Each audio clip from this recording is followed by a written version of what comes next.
Hello FameLab, my name is Tracey-Ann Palmer and I'd like to spend 3 minutes telling you about my doctoral study, Fresh Minds for Science.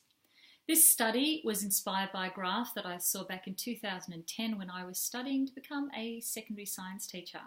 This graph showed the proportion of students who were choosing science in their final years of school and showed that half the students now didn't think that science was worth continuing with.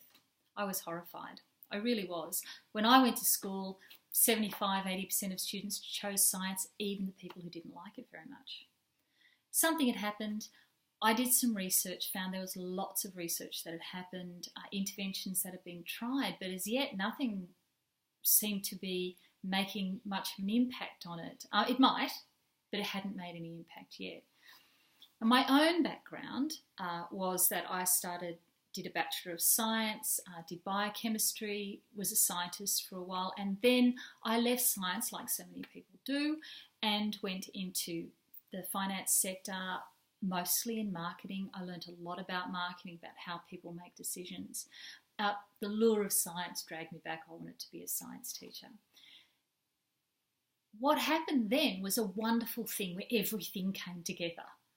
I had my science, I had my marketing, and now I had teaching, how the school system works, and that all came together as an idea that maybe I could help by looking at science as a marketing problem, the choice of science.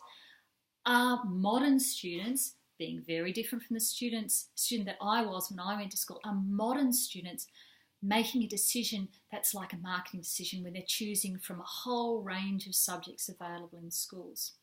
So, with this in mind, I started by speaking to the customer. I spoke to students. I spoke to 50 students in 10 focus groups. I asked them how they made their decisions, who they asked, what they cared about, what they listened to.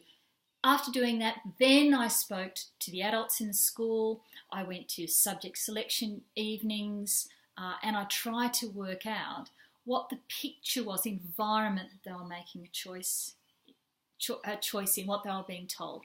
I found out that science was often portrayed in very stereotypical terms. What was really special about my study is that I then took all of those factors that students considered and I put them into a special thing called a best-worst scaling survey. And that allowed me to work out what is really important to students when they choose science and choose their subjects generally. If you want to know more, let me into your competition.